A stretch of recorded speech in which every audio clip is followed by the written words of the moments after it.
نہ ہو جائے. اگرچہ وہ نفرت نجاست سے کر رہا ہے لیکن پھر بھی شریعت مطہرہ نے اس قدر قلبی نزاکت کا خیال رکھا کہ کہیں اس کے اس عمل سے اس کی والدہ کو تکلیف نہ پہنچ جائے، کہیں اس کے اس عمل سے اس کے والد کے دل میں کہیں یہ سوچ نہ آ جائے کہ دیکھو میرے بچے نے مجھ سے نفرت کی. تو کاش کہ ہم اپنے والدین کے ساتھ حسن سلوک کرنے والے بن جائیں. تو سب سے پہلی بات کہ ان کے سامنے اف تک نہیں کہنا، یعنی ہر وہ بات، ہر وہ عمل کہ جس سے والدین کی دل آزاری ہوتی ہے وہ نہیں کرنا. نمبر 2، کوشش کریں ہم میں سے ہر ایک شخص جو والدین کے ہاتھ چومتے ہیں، اچھی بات، جو والدین کے ہاتھ نہیں چومتے آج کے بعد سے کوشش کریں کہ ہم اپنے والدین کے ہاتھ چومیں گے انشاءاللہ. ان کی باتوں کو ماننا، ان کی احکام کی بجاوری کرنا، ان کی اطاعت و فرما برداری کرنا، زندگی میں ان کی ضروریات کو بغیر کہے پورا کرنا، اور انتقال کر جائیں تو بار بار ان کی قبر پر جا کر اصال ثواب کا اہتمام کرتے رہنا. ایک صحابی رسول رضی اللہ تعالیٰ عنہ فرماتے ہیں، حضرت ابو طفیل رضی اللہ تعالیٰ، کہ ایک بی بی صاحبہ سرکار دو عالم صلی اللہ تعالیٰ علیہ وآلہ وسلم کے قریب آئیں، حتیٰ کہ حضور کے قریب بیٹھ گئی. تو سرکار دو عالم صلی اللہ تعالیٰ علیہ وآلہ وسلم ان کی تعظیم کے لیے کھڑے ہو گئے. نبی مکرم علیہ السلام کھڑے ہوئے اور پھر چادر بچھائی اور پھر اس چادر پر وہ خاتون بیٹھ گئی.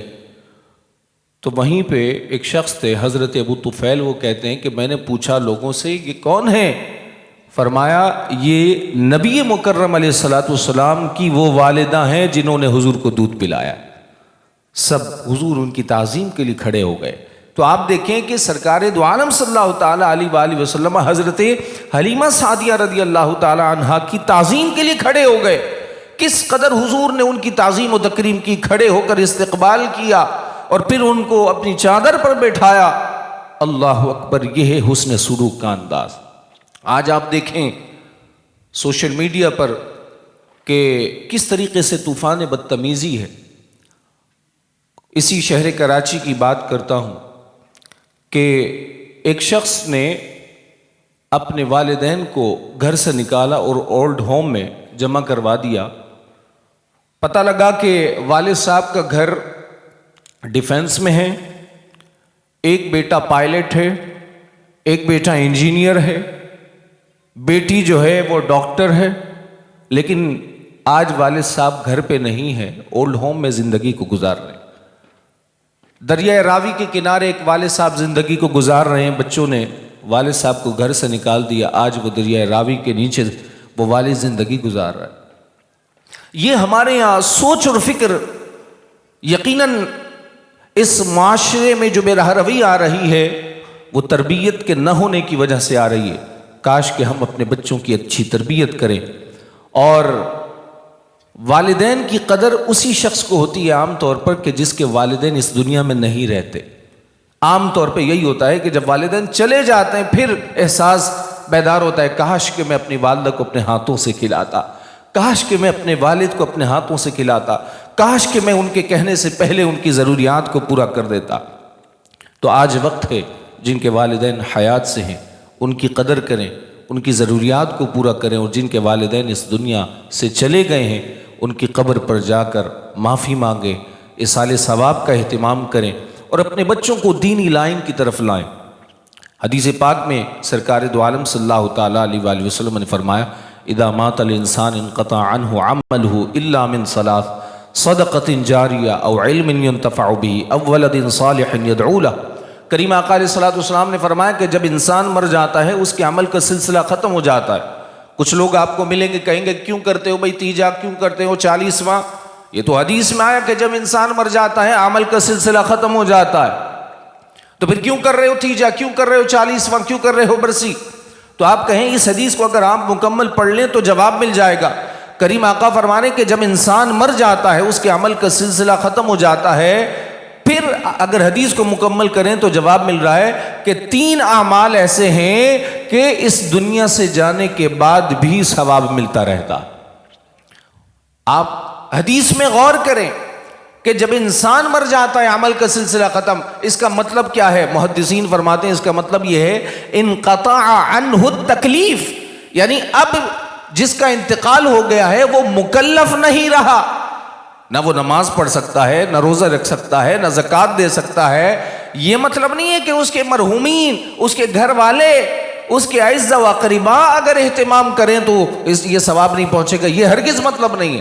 بلکہ یہ مطلب ہے کہ اگر مرحومین اہتمام، یعنی جو بھی اعزاء و اقرباء اہتمام اگر نہیں کرتے تو یقیناً وہ اس کا منتظر رہتا ہے، جیسا کہ ایک حدیث پاک میں فرما کہ مل میت فی القبر الا کالغریق المتغوص، فرمایا کہ جس کا انتقال ہوتا ہے وہ ایک فریاد رسی کرنے والا ہوتا ہے، اور وہ اس بات کا منتظر رہتا ہے کہ تلحقہ من اب او ام او اخ او صدیق، کہ کوئی اصحال ثواب کا اہتمام اس کے والد یا اس کی والدہ یا اس کے گھر والے، اس کے اعزاء و اقرباء، اس کے رشتہ داروں کی طرف سے ہو جائے.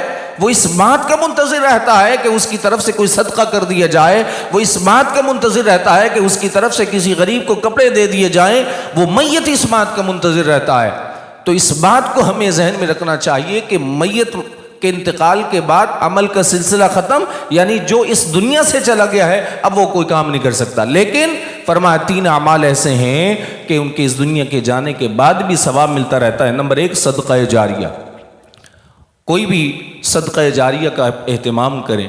یقیناً والدین پوری زندگی اپنے بچوں کو پالتے ہیں، پوستے ہیں، بڑا کرتے ہیں، تو کیا ہی بہتر ہو کہ جن کے بھی والدین اس دنیا سے چلے جائیں وہ صدقہ جاریہ کا ضرور اہتمام کریں. کہ جس والدین نے اس کمال تک پہنچایا، کاش کہ ہم ان کے لیے صدقہ جاریہ کا اہتمام کریں. اور وہ کیا ہے کہ مسجد کی تعمیر آپ اپنے والد یا والدہ کے نام پہ کروا دیں، یا کسی مدرسے کا قیام کر دیں. تو والدین اس دنیا سے چلے گئے ہیں لیکن ان کے لیے یہ صدقہ جاریہ بن جائے گا. اور ہم میں سے ہر ایک شخص آج نیت کرے انشاءاللہ اللہ نے جنہیں جتنا مال دیا ہے اپنی استطاعت کے مطابق کوشش کریں کہ وہ اپنے والدین کے نام مسجد و مدرسے کا قیام کریں گے انشاءاللہ. ایک تو خدمت دین بھی ہے اور ساتھ والدین کے لیے صدقہ جاریہ بھی. او علم ينتفع به، یا ایسا علم کہ جس سے نفع حاصل کیا جائے. آپ نے کسی کو حافظ بنایا وہ آگے حافظ بنا رہا ہے، آپ نے کسی کو عالم بنایا وہ آگے عالم بنا رہا ہے، تو یہ آپ کے لیے صدقہ جاریہ. او ولد صالح يدعو له، یا نیک اولاد جو اپنے والدین کے لیے دعا کا اہتمام کرے. تو ہم میں سے ہر ایک شخص کوشش کرے کہ ہر نماز کے بعد ہم اپنے والدین کے لیے دعا کریں. حیات سے ہیں تو ان کی درازی عمر بالخیر کے لیے دعا کریں، انتقال کر جائیں تو ان کے اصال ثواب اور ان کی مغفرت کے لیے اہتمام کریں. اللہ رب العزت کی بارگاہ میں دعا گو ہوں خالق کائنات آج کی اس مبارک محفل کو اپنی بارگاہ عالی میں شرف قبولیت فرمائے، اور ہماری خالہ امی کے درجات میں بلندیاں عطا فرمائے، اور کریم آقا علیہ الصلوۃ والسلام کی شفاعت و زیارت نصیب فرمائے. وآخر دعوایا ان الحمد للہ رب العالمین.